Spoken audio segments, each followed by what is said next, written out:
Wow! What? Okay, you did well. They don't know! Oh, great!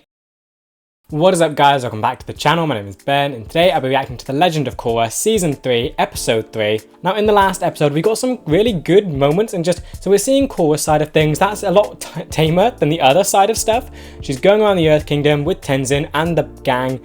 They're finding new airbenders. Certain things are going kind of well. They've got one person. And it's definitely trying to emphasize that the air nation culture needs to change, because you can't just expect people to drop everything and then move and become a whole different nation like that. Yeah, they're on their way to Ba Sing Se, which is really cool, because I can't wait to see like what's happened to that city after like a good 60-70 years. Then on the other side of the story, we have the villains and what they're doing. They seem insanely cool. You have this new airbender who's using airbending just so naturally and also quite violently, so that's already impressive in itself. Then you have a magma bender who is just awesome, and a water bender who doesn't have arms, yet they can still create arms out of water. That's just so awesome to think about. It's technically almost a villainous version of Toph, in the sense that their bending acts differently than everyone else because of something they can't do compared to everyone else. And the best bit about it all is there's still one member left of this group that we haven't met yet, and I can't wait to see what they're gonna be like. Now, for me, I'm theorizing that either is gonna be like Earthbender or Firebender, because I'm not really sure what the Magma Bender is. Either that's Earth or Fire.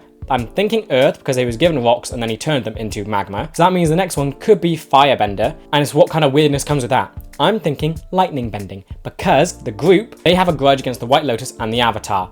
And if their grudge is obviously with Aang, yet they're not satisfied that Aang's gone, so they're going after Korra, who they shouldn't really have a grudge with, but since they do, we must want to just eliminate the Avatar completely. What do we know that works? Lightning bending. Azula did it. So I'm thinking that their last member is going to be some crazy lightning bender person like Azula was, where they use lightning bending more than actual fire bending. But yeah, I cannot wait to actually meet this person and just see what they're like, because this team seems unstoppable. It's an actual almost villainous Avatar group, and I love the idea of it. Yeah, as always, if you do enjoy this video, please remember to like and subscribe, as it really does help the channel to grow. And if you do enjoy my content and you want to help support the channel, I do have a Patreon, the link will be in the description.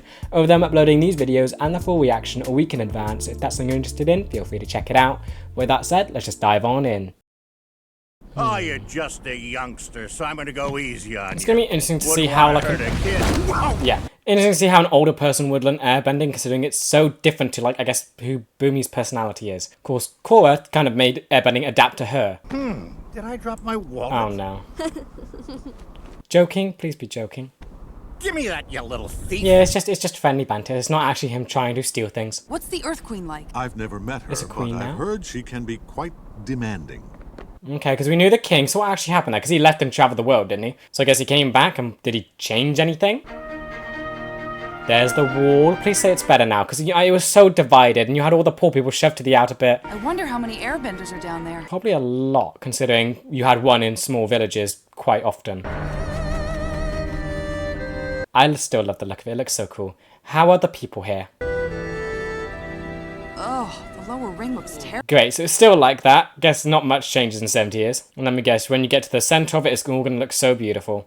Where's Iroh's tea shop? That better still be here, right? Hello, middle ring! Yep, looks all nice and fancy. It's such a big contrast to the ring below it. And here's the palace. I don't think that's changed much. Can't remember if the roof was golden or not.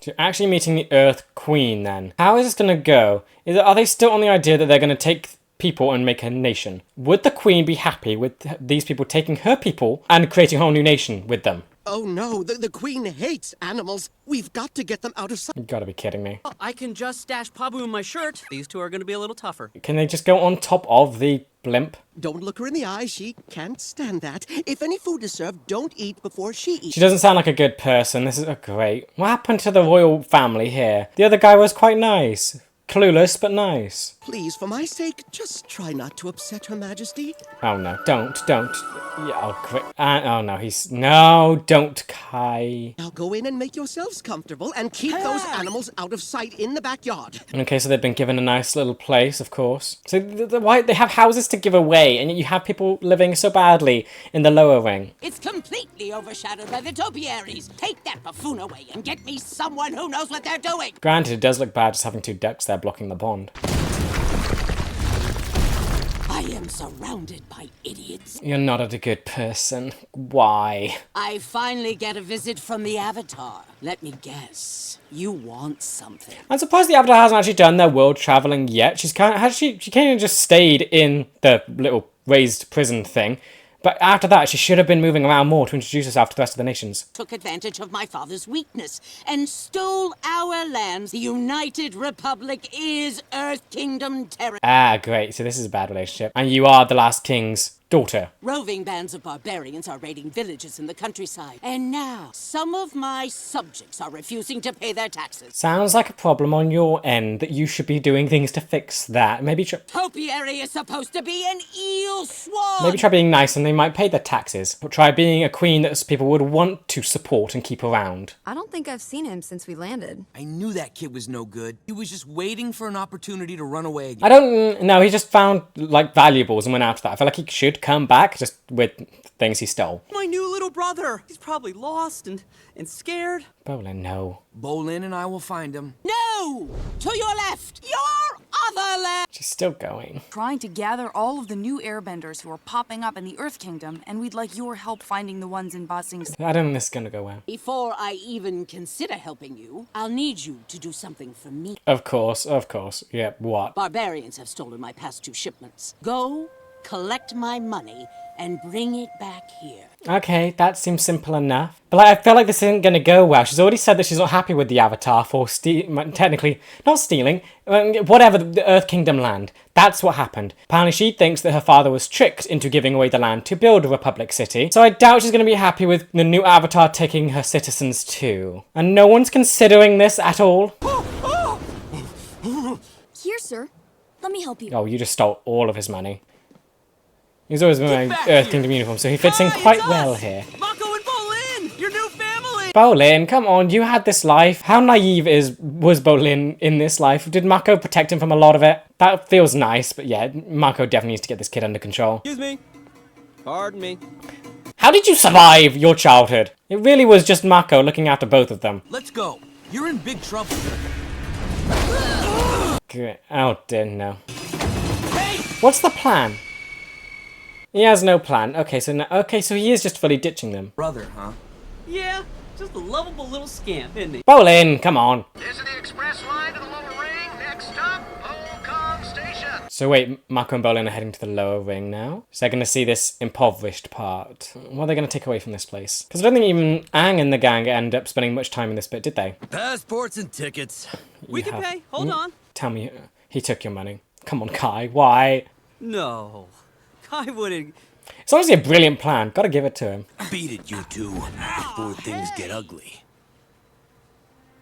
Dai Li, ooh. Okay, now what? So you're stuck here. Can they like just walk into the upper rings? Is that something, or do you have to take a train? We're stuck here. The good news is, you can go to the bathroom wherever you want.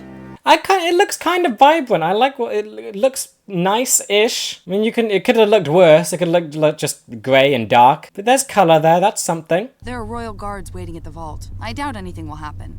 I think Her Majesty just likes ordering me around. I feel like there's more to it. She does not like you. There's something else going on. Oh, I think I slipped a disc sleeping here. It's been a while since we spent the night on a trash pile. You slept on the ground here? I bet everyone's freaking out that we've been gone all night. No one's worried at all, are they? He's probably really scared. He's a young Mako. Think about what... How? How? What? Your breakfast, Master Fung. Master Fung? How did you... Keep the change. Okay, you did well. I love Ba Sing Se. Great. Please start thinking what Mako... Would Mako do something like that? Is he basically a mini Mako? We might have to hustle up a little breakfast with the old fruit stand scam. You're gonna scam... Oh, you have no money. You have no choice, I guess. Unless you could go hungry for a little bit. You scream! I pretend to faint. I don't want any part of this. Besides, look at this fruit. It's disgusting. Yeah, oh no, that's kind of moldy. You trying to steal my fruit? No, I just said I don't want any of this rotten fruit. Oh, Bolin basically said... You too good for my fruit? Oh, yeah, no. Want me to steal it? Just try it, buddy. Go ahead. What? I knew it. Thieves! Ah! Yeah. Now what? Dad, these fruit thieves are insulting our fruit. Bolin? Mako? Family? How do you know our name? How? Yeah. Yeah, I mean, I'm famous, so I get that. But how do you know his name? You're famous in Republic City, not here, probably. You'll never believe who these guys are. They're your cousins. My brother San's kids. Oh, nice. Okay, so you did run into family here. Are we actually going to meet Brolin's grandmother then? The dragon. I want to see more of the dragon. Lord Zuko. Uncle. Esker and Desna. Finally, something interesting happens. Ruling the tribe is so tedious. So those two are in charge now, not the mum? Okay. To check on a secret ice prison in the western tundra. Oh, wait, Zuko's team, whoa, no. Oh, I can see what's going to happen now. I love that side of the plot. You have those two now teaming up with Zuko, and are they going to be fighting the villain gang now? Of those nuktuk movers. They're hilarious. Yeah, they're not really comedies, but... Okay, so it did reach here. Lived in a mansion in Republic City like you guys. You don't know what it's like here on the street. Do they live in a mansion? They live in an apartment. Look who's here! San's kids! Mako and Bolin! Do they know No that... way. Come here. That is so many of them, wow. Do they know that San is dead? It is so wonderful to finally meet my long-lost grandchildren. Aww. So yeah, they did get to meet them, yay. Your son and your mother. They don't know! Oh, great. Wait, you mean you don't know? I'm sorry. What a fun reunion. Oh, great. That's your child. Oh, that's heartbreaking. Oh, no. Why? Why couldn't they have found out? Why wouldn't they assume as much as they don't write to them? So barbarians are here, right? What was it? You here to pick up the tax shipment? Go ahead and load it on the airship. You really couldn't have landed any closer, could you? Oh, great. What's that? A firebending flare? I'd assume firebending, or is it just a regular flare? Be cool if it would be a new firebending technique. And they just ditch all them attacks. Great.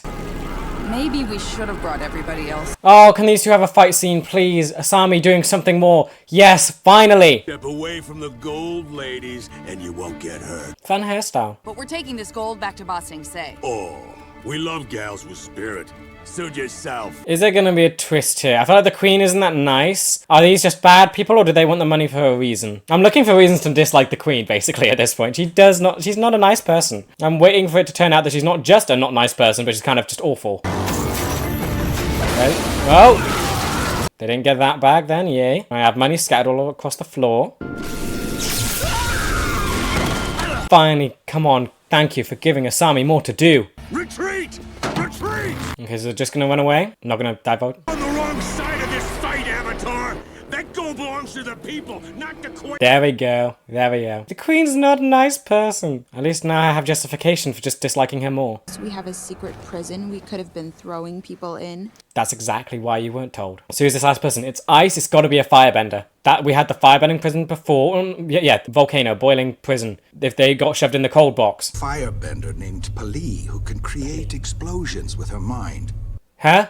Ironically, I hired a guy with a similar ability to kill the Avatar myself. What? What? Not lightning. Combustion bending. What? That's combustion bending. Didn't work. It's such an awkward elevator ride. I tried to kill Korra after she ruined my wedding. It happens. Let's just focus on keeping this woman in. Does Tonok have a better relationship with his niece and nephew now? That'd be nice. Okay, so there's another combustion bender. Not lightning bending, combustion bending. There's certainly no way anyone's breaking out of here. That's what we thought about the other three. External. It's externals. Must be something exciting going on. He's out, isn't he? I'm feeling warmer already. Okay, I like her so much. I like her already. She sounds kind of like crookedly evil, that sort of thing. Just her voice has already got me intrigued about her. He wanted San to stay home and work the fruit stand, but San was determined to leave. They had a huge fight. And then they died. I guess they're both dead now, right? Sorry, Mom. It's kind of nice they're holding it together so well after just finding out her kid's dead. It says he married a beautiful girl from the Fire Nation and had 2 wonderful sons. So there was some contact, thank you. I know from looking at you two that she must have been a wonderful bride for my boy. I hope that we get a flashback at some point just to see their lives with their parents. It's so sad that it's like... No. I'm sure they would want you to have this. That is so sweet.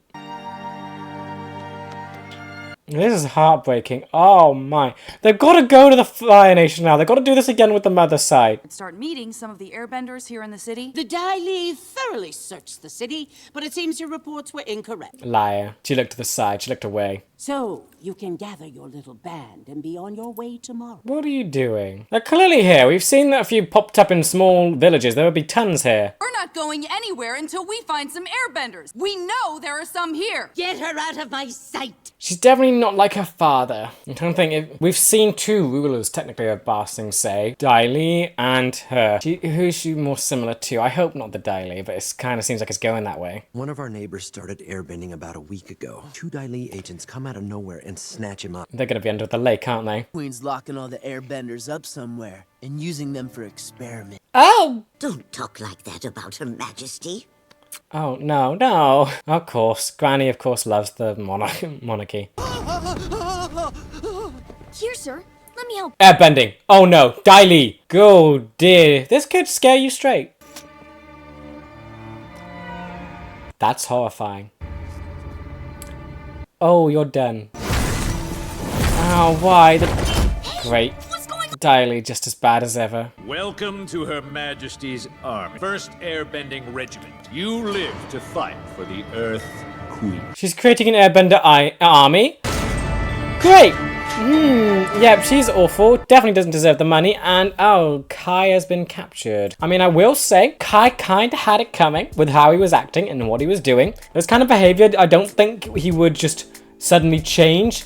He needs consequences, and this is kind of a good consequence. So hopefully this does mean he starts doing better. Because obviously now his new friends and family are going to have to come save him, and maybe he'll be grateful and not steal stuff again. But wow, Ba Sing Se is still just such a mess. It's such a shame too, because it looked so hopeful at the end of Aang's sort of story. You had the new king there. Dai Li seemed to be sort of kind of taken care of. I mean, half of them joined Azula, then that was all defeated. Or did all of them join Azula? I think all of them joined Azula. So at least you had them outside of the... No, because Ivo freed it. And then I guess they give it back to the Earth King.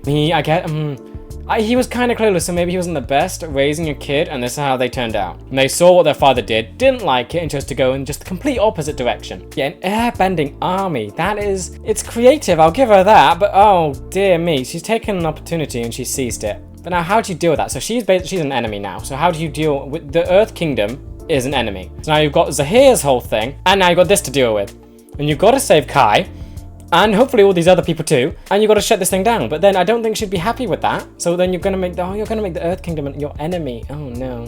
Whatever happens, it's gonna be extremely delicate, but at least Mako and Bolin know about it now. They were told by their family that the Dai Li are abducting people, and they can assume that Kai's basically gone there. Hopefully they'll realize that Kai would have been captured. He's not careful with his use of airbending. They should know he's gonna be captured. Don't bother looking for him now. He's been captured. Then, thankfully, Asami got more to do. It was a tiny bit of a scene, but she got to join in the fight scene. So happy with that. Let her do that again. It's so disappointing that season 2 didn't just use her with the glove. Now they're finally doing more with her. Thank you. This is episode 3. Hopefully, they've sort of learned their lesson and they will keep her relevant this season. So far, it's looking good, and I'm just happy with it. But yeah, Korra got reduced to basically an errand girl here. Had to go... Why did the Queen send her away? She wasn't... It's interesting. What kind of... She clearly wanted the money. That was the thing. But there's also, she just wanted to get rid of the Avatar. That was also the main goal there. You also get to learn that the people trying to steal the money don't like the Queen, and the money belongs to the people. So maybe Ba Sing Se could become a democracy. Maybe that's another reason why she hates Republic City. It doesn't have a monarchy. Maybe because people would have left Ba Sing Se, as we know that Bolin and Mako's father did. So maybe that's a growing sentiment within Ba Sing Se. They don't like the monarchy, they want to leave, and maybe they even want to turn Ba Sing Se into something like Republic City. Now seeing it become fully a democracy with a elected president, maybe the Queen feels threatened by it, and that's why she hates Republic City so much. Not just that it's her land, but also because it's threatening her power. And of course, she's going to hold a grudge against the Avatar because of what they did in their past life. But like, why on earth would you need an army of airbenders? You're at peace at the minute. I mean, kinda. I guess you would have heard the things happening in Republic City. Then you would have heard about the stuff going on in the northern tribes, not the water tribes. So it's probably kind of right to prepare for yourself for this stuff. But to just kidnap a bunch of people and turn them into your own little army of airbenders is such a nightmare to do. How would you? She has no way of training them because they're all untrained. It's not a good plan. They have no training, but Kai kind of has. So he's gonna. Oh, great. That's probably not. Kai being there doesn't help anything. If anything, it makes things worse because he has just basic training at least from Janora. But this does set up opportunity for the Avatar.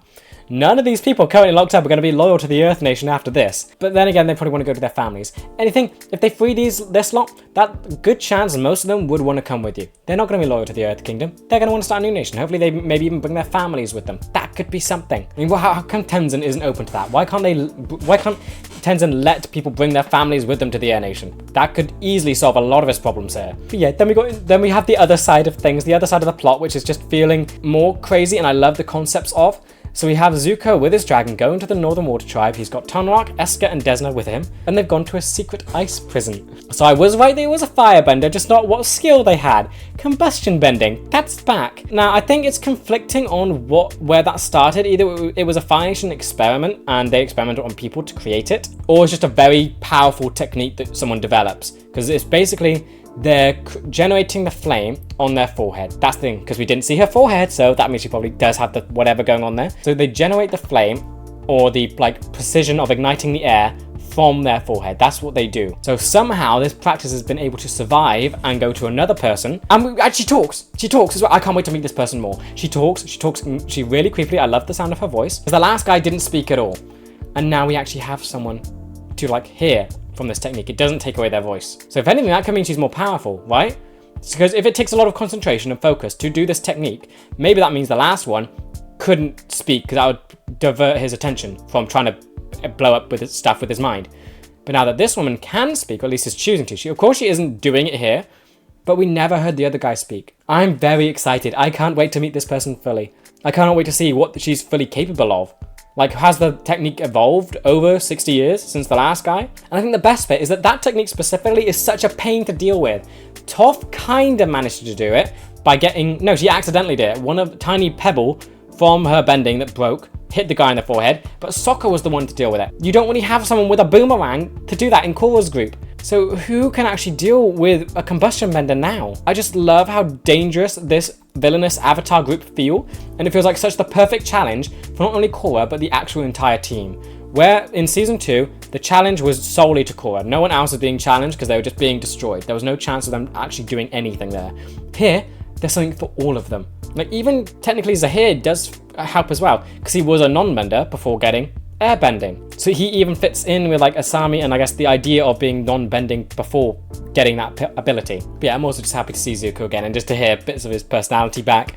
Him just joking about, reminiscing about the times he tried to kill the Avatar. And actually bonding with Eska over it too. That was just fun. To begin, I have to just stress again how already in 3 episodes into this season, it's so much better than what Season 2 was. Season 2 did do its good things, but this is already so much elevated than that was at the start. All the characters feel so much more well balanced, and actually Korra feels almost a little bit, she feels better here. Going with the new role that the Avatar is playing, it's a good sort of challenge for her, not someone that has to fight and quell the world's problems, but someone who has to guide now. It's a good opportunity for her growth. So yeah, in this episode, her main goal in this was just to talk to the Earth Queen. That was it. Of course, she's just her regular Korra self, so she doesn't know how to speak to, I guess, royals and just people that are really stuck up like this woman was. But yeah, she got reduced to basically becoming the Queen's errand girl, to go get the taxes from the poor, fight off the bandits, and bring it back to her. That's what she did in this episode, but she learned some key things. She learned that the Queen isn't a nice person, and the bandits actually wanted to give the money back to the people. They belong to the people. That's what I guess we don't know that. That's what they said at the end. That's what that last line was. The money belongs to the people. So we can assume that those bandits were going to actually redistribute that stuff to the poor. We've seen the state of Ba Sing Se. It hasn't improved a lot. Of course, the main bit stays all nice and fancy where all the rich people live. Yeah, the people in the lower ring are just living in squalor, and it's not nice. And they have all the money in the world. They've got houses to give away in the upper ring, and yet they're just not doing anything to help the lower people. The lower ring. So I do like that this episode basically gives Korra the right opinion on the Queen. We get to know that she's not going to be tricked or anything. She's gotten all the information she needs to make informed decisions going forward. That's one thing you do have to love about Korra. She doesn't care about the titles or whatever. She's not that sort of respectful to them. So when she has this to deal with, she's not going to care that it's a queen. She's just going to punch her in the face anyway. And that's the difference with Aang. He would be far more respectful and he would try and talk things out. in which, yes, it's good in itself, but in this instance, the audience, we want to see the Queen get punched in the face for what she's doing. She's creating an army of airbenders against their will, kidnapping people, treating her citizens awfully, and thinking that she deserves the world, basically. I want to see her get punched in the face, and Korra's the perfect person to do that. Then Asami, so happy with this. She barely does anything in this episode, but it's still good that she's gotten a fight scene. She's doing more time with Korra, so she's getting that relationship going. She's got a relationship with Mako. She had something with Bolin in the last one where she was basically just the rich person that was around him, so that it made them closer. Now her and Korra are getting closer. Finally, this group feels like it's more connected, and they all feel just better with relationships between all of them. There was no relationship drama in this episode again, which is beautiful to see, and all the characters can just function by themselves and just connect better with each other. I'm glad they brought back Asami's electric glove, because that thing works a treat against people, and we got to see her acrobatics again. She's a great fighter, and I just wish they would incorporate that more. I feel like this show might go overboard with the bending, because again, after the last Airbender did amazing stuff with Sokka. Keeping him in a world with benders when he's a non-one, and just seeing the scenes he got while fighting were brilliant. And I feel like Asami could get that sort of thing. She's acrobatic, she has gadgets, she can do stuff similar to Sokka but in her own way, and I feel like that's what the show is missing at this minute. But I like that she's being included more, she's doing more, and hopefully she can get to that point where she can fight alongside the rest of the group without bending in some really creative scenes. Then Kai. He is a great window into the past of Mako and Bolin, probably more Mako than Bolin since he seems very naive. But of course he's a very troubled kid. We get to know about his past in the last episode, so he is an orphan, we don't know anything about his parents, but he's not changing at the minute. And of course you can't really expect him to unless something forces him to change, because he's lived his entire life the way he has. That's how he survived, so that he's not going to give that up just because he has airbending now. But now, where he's dealing with something that's kind of way out of his control, he's going to have to change. He's going to hopefully be thankful to the people when they come and rescue him, hopefully, and maybe he'll be on better behaviour then, because I do like his character. He's quite fun, and he's a great sort of little link to Mako and Bolin. But yeah, I think just seeing him develop into like a full airbender outside of the whole thievery thing will be just really satisfying to see, and this has got to be the first big step for him. Then Mako and Bolin, their story in this was just heartbreaking and beautiful. Getting to see them meet their family after they didn't really have any before is so sweet, and of course they have to throw in the fact that the family had no idea that their dad was dead. Heartbreaking. I've got to give it to the mum and the rest of the family for holding it together and not just going straight into mourning at that point. I feel like that could be something they could have gone into a bit more, but again, it's a kid's show, so you don't really want to dampen it down in that. But in reality, I think if someone just got that news, things would have gone a whole lot differently. This poor grandmother thought her kid was alive and well in a public city, only to find out that he is gone, and gone for a while. And not just gone, but actually killed by someone, which adds a whole other layer to the grief. But I think I'm just happy that Mako and Bolin got to meet their family. They know that they're not they know they're not alone, but it's nice to know that they know about the connections they have with others. And they do have this big family that, have been thinking about them this entire time. Of course, they didn't know what issues they had, but now they have that sort of support system in there. And now I'm just really hoping that the mother's side can get sort of this attention, because the scene that I loved the most is just Mako giving up the scarf to the grandmother. That was so beautiful, because he's realizing that this woman needs that more than he does right now. And that's so powerful, because we know what Mako thinks of that scarf. But yeah, then we got to see the picture of them all together, which makes me want to see a flashback with just them as a family before it happened. I'm not sure what they could do with it, but I'd love to see it. But I do really want to see them with their mother's side of the family now, because if the father's side didn't know, I doubt the mother's side knows either, which is just another heartbreaking thing on top of all of this. I feel like this kind of means they're obliged to go and tell their mother's side of the family. They found the father's side, go find the mother's side, go deal with that, because that's still up in the air. Plus, it would teach them more about their family, and it would make them feel like they have more connections out there in the world. Then we have the Earth Queen. The apple has fallen very far from the tree in this case. She is nothing like her father. He was just fun-loving. He had a bear, not even a platypus bear, it was just a bear. And she is just a nightmare. Such a horrid woman. I think we've only scratched the surface of her true attitude yet, because she's still lying to the Avatar. She's not revealing anything. So she's still putting on a facade to be courteous to this Avatar that she's now having to entertain. So I still think we haven't seen the true Queen yet. We're seeing her actions in the truth, but we're not seeing who she is in the truth yet. And of course, she still weaponized the Dai Li, and I like the original purpose of the Dai Li, to protect Ba Sing Se's culture. That was perfectly fine. But they have been weaponized so much, and I don't think we've actually ever seen them be what they actually should be. They're just used as some secret organization to do the ruler's bidding. no matter how evil it is. It's also shocking that this is still happening after most of the world should know what the Dai Li were like during Aang's time. How were they not exposed from that? Yeah, but I guess that doesn't matter. The Queen's doing it, she's getting away with it. The people can't do anything about it, but at least there's a resistance in place. You have bandits that are fighting against her. The people don't seem to like her, at least the younger generation. Of course, you're going to have the older generation that love the monarchy because they grew up with it. And this, I'm assuming, is kind of maybe a recent development where it's become so drastic. Airbending, that's the recent development. But it's going to be interesting to see this character develop now. Can she be made better? Can the Avatar... Is there an opportunity for Korra to actually be a diplomat here? Because this highlighted a good point. She hasn't travelled to the rest of the world. It's the Avatar's duty to unite the world, kind of, or just teach and guide all of humanity. She's only done it to Republic City and the Water Tribes. She hasn't been to the Fire Nation yet at all, and she's only just gotten to the Earth Kingdom. Yes, that was sort of the White Lotus's fault. No, the dad's fault actually, because he was the one that kept them in the little confined place, the compound. But one of Korra's duties will have to be kind of a diplomat, having to talk to leaders of nations. She's had kind of something with that, but all of the leaders that she's currently dealt with hasn't really gone well. Unalaq was her uncle, and of course we all know how that went. President of the Republic City is no friend of hers, but she did try and get along to begin with. But now this queen, all the leaders are just going to be awful. We're yet to meet the leader of the Fire Nation, but we have Zuko. So if Zuko's daughter's a mess, hopefully Zuko can help there. But I hope that at least she is like a good person in the mess that this whole world is in. But yeah, I do wonder if Korra will have a diplomatic response to the Earth Queen. I doubt it. I'm assuming she's going to be an enemy. Korra's going to find out from Mako and Bolin what she's doing to the Airbenders, and Korra's going to go nuts. She's going to start attacking Tenzin, maybe. Well, Tenzin might have a diplomatic approach. Who knows? But we know it's not going to end well. We know Korra. We know she's not going to go at this with a calm state of mind. She's going to be enraged. And the Queen kind of deserves it. Then the villains. I love that they're kind of the most captivating part of this, and they're barely getting any screen time. We got one bit with this new villainess who's shown up at the end. Ice bending prison, like at the Boiling Lake. When a firebender was naughty, they got shoved in an ice locker where they basically got frozen. That stops their firebending. Now we get to meet that this person is a combustion bender. So cool. The sounds come back. I love the sounds. All my memories are coming back now. Avatar Last Airbender, Sparky Sparky Boom Man had the best sound design with the explosions. That's coming back. Please say it's the same sounds, because I absolutely love that. I mean, this villain already, I love the sound of her voice, and just, she's talking to Zuko and like the leaders of the Water Nation, and she's so calm and almost, she knows what's happening. She knows that he is out and he is coming to save her or rescue her and get her out of this prison. It's the confidence that she carries in the face of her captives.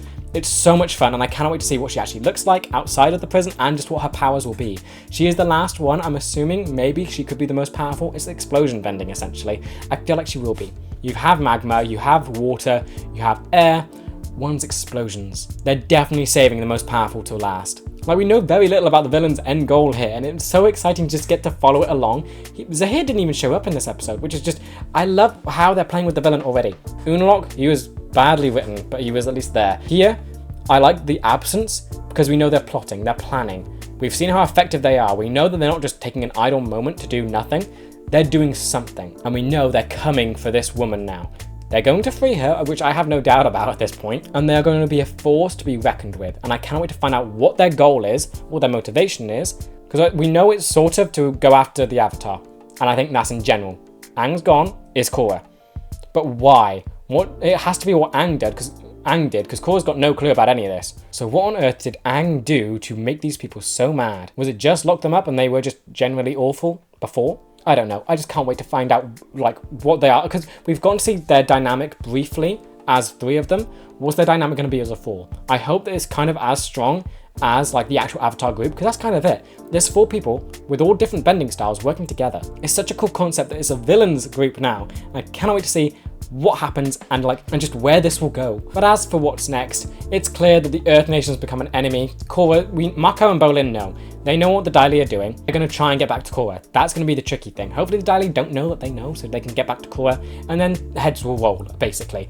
Earth Queen's going to get punched in the face, hopefully, and Korra's going to save these airbenders. Maybe they'll be grateful and no longer loyal to the Earth Nation and now want to join Tenzin. That's kind of the perfect scenario for him. But then on the other side of that, you have villains that are uniting and gunning for Korra, and they're going to catch her by surprise because she is not prepared at all. I hope whatever happens in the North Pole, something's going to happen there. Hopefully Zuko's next action will be to find Korra before the villains do. because I feel like that's going to be a big thing. Next, the villain's going to escape. She's going to get out. The group's going to form, and then they're going to go straight for the Avatar. Zuko has to get there first. So I'm surprised. I mean, he's gotten here so he can stop the attack before it happens. I don't think he's going to win. So he really needs to send someone to Korra. Now, he doesn't even have to go himself. Just send someone to get to Korra. I think he did that in the last episode, but we still haven't seen the effects of it yet. I don't know. I'm just so excited. Already this season's off to such an amazing start, and I cannot wait to see when this will all come to a head with this villain group, Zuko and Korra and the Airbenders. It just seems so amazing. But yeah, overall, this episode was really good. Loved just the heartfelt moments we got with Mako and Bolin's family. That's got to be one of the highlights of this episode for me. Then just the villain side of things just keeps getting more and more interesting. Combustion Bender. Just the way the voice actor is doing it, it just makes me fall in love with the character already. Can't wait to actually meet them and just see them fully and see them work with their team. Then Asami getting more to do is just the cherry on top of this. And I just can't wait to see where this is all going to go. The story itself, I think, is balanced much better than Season 2's, with it just being so cosmic in scale. Now you have them finding airbenders. That's the tamer side of all of this, and it's going well. It's getting deeper and darker with what the Queen's doing, so it's leading more into the more serious tones of this show, before, I guess, whatever Zahir wants to do comes into it. I think the build-up of the villains is got to be one of the best bits about this. Aman kind of just walked in, amazing and crazy. Unalaq, but poorly written, but very powerful and crazy. Here, we're getting to see them build up. Zahir already seems very powerful, but the group, we're getting to see them develop and unite and come together. That's their build up, and it seems so much fun, and I feel like the payoff is going to be so satisfying, even though they're the antagonists, and I should not be like wanting them to do anything to Korra. I still want to just see a cool scene with them all like fighting against Korra's gang and just seeing the bending going on there. I think this episode just makes me so excited, and I think for the start of this season, it's done an amazing job at making me so invested in this story already. After what they did with Season 2, which I think could have turned people off just because of how kind of weird it got, this brings me right back in. But yeah, with that said, that does bring me to the end of this video. I hope you guys enjoyed. Let me know what you thought about this in the comments. And with that, I will see you in the next one for Season 3, Episode 4. See ya!